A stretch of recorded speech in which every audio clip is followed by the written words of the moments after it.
Yan, yan. Ito po yung old key code natin. Paano po pag encode? Ganito po. Hold mo lang ng isa, iilaw siya, isa. Iilaw ng pangalawa. Pag ilaw po ng pangatlo,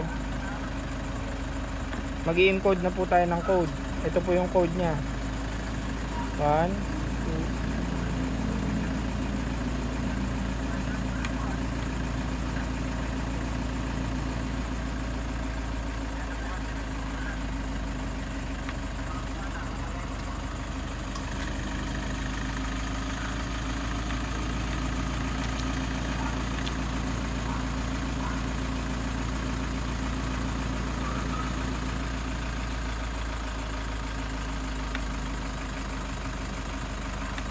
Pagka encode po, tutunog po yan ng mahaba. Iilaw po yung remote.